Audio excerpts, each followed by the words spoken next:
아제로스의 티탄들이 떠나고 수호자들의 감독 아래 아제로스는 번영의 시대를 맞이했습니다.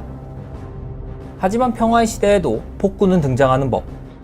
어느 날 잔혹함과 파괴적인 힘에 있어 그 누구와도 비교할 수 없었던 원시용 갈라크론드는 북부 칼림도어 사냥터를 점거해 생명체들을 닥치는 대로 먹어치웠고 이윽고는 자신의 동족마저 먹어치웠습니다. 결국 그는 육체와 정신이 뒤틀려져 용이라 부를 수 없는 괴물이 되어버렸죠. 갈라크론드와 그의 추종자들은 하늘을 공포로 뒤덮었고 이에 수호자였던 티르는 다른 수호자들에게 이 일을 경고했으나 최근 일어났던 여러가지 일에 지쳐있던 다른 수호자들의 반응은 무덤덤했습니다.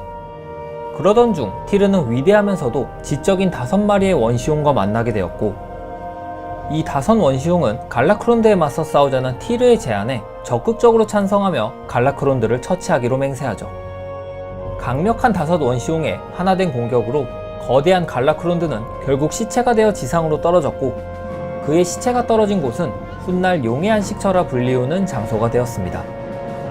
이후 무력감에서 깨어난 수호자들은 티르에게 용서를 구했고 티르는 그들을 용서하며 세상을 구한 5 용에게 아제로스를 지킬 힘을 부여하자고 제안합니다. 그러나 수호자 오딘은 이 중요한 임무를 원시족인 야만용이 맡기에는 부적합하다며 반대했으나 다른 수호자들은 이 의견에 모두 동의해 티탄들에게 부탁해 원시용들에게 힘을 나누어 주게 되었죠. 대수호자 라는 노즈도르무라는 청동용에게 시간을 다스릴 수 있는 능력을 선사했고 프레이아는 붉은 용 알렉스트라자에게 티탄인 이오나의 생명의 힘을 선사했으며 알렉스트라자의 동생 이세나에겐 자연의 힘을 선사했습니다. 로케는 푸른 용 말리고스에게 엄청난 비전 마력을 선사했고 아카에다스는 검은 용 넬타리온에게 강력한 대지의 힘을 선사했습니다.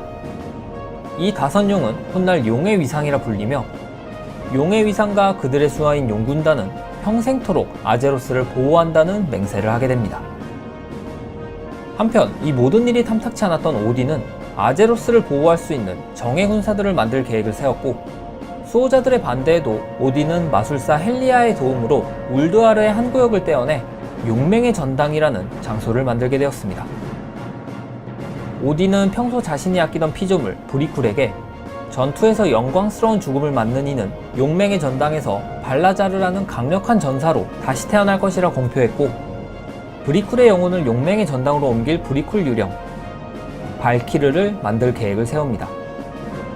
하지만 그 어느 브리쿨도 유령이 되어 발키르가 되길 원하지 않았고 이에 오딘은 분노하며 강제로 브리쿨들을 발키르로 만들려 했으나 헬리아가 이에 반발하자 오히려 그녀를 첫 번째 발키르로 만들어 영원히 브리쿨 전사들의 영혼을 용맹의 전당으로 옮기는 일을 하게 만들었죠.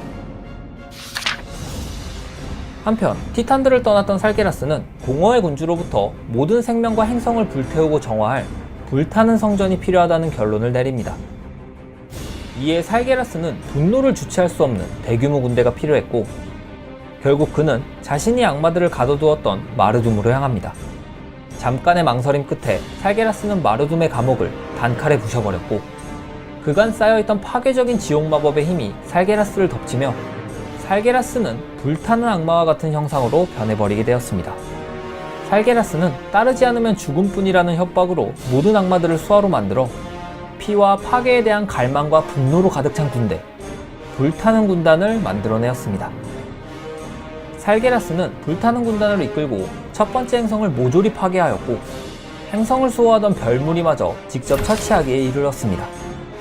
별무리의 죽음을 느낀 티탄들은 변해버린 살게라스를 보고 경악했고 불타는 군단에 맞설 전쟁 준비를 마친 티탄들은 살게라스를 찾아가 아제로스라는 행성에 잠든 강력한 세계온이 공허의 군주와 맞설 수 있을 거라 그를 설득합니다. 이어 그의 부관이었던 아그라마르는 살게라스에게 예정을 상기시키며 그에게 다가가 온 생명과 행성을 보호한다는 티탄의 신성한 의무를 일깨워주며 손을 건넸습니다. 하지만 아그라마르의 내민 손을 보며 살게라스는 분노와 슬픔이 담긴 괴성을 내질렀고 아그라마르를 단칼에 두동강 내어버렸습니다. 이를 지켜본 다른 티탄들은 극도로 분노하며 살게라스와 불타는 군단을 공격했고 오랜 시간 동안 티탄과 불타는 군단 간에 격렬한 전투가 벌어졌습니다. 하지만 타락한 살게라스는 강력한 지옥불로 모든 티탄들을 압도하며 그들을 쓰러뜨리게 됩니다.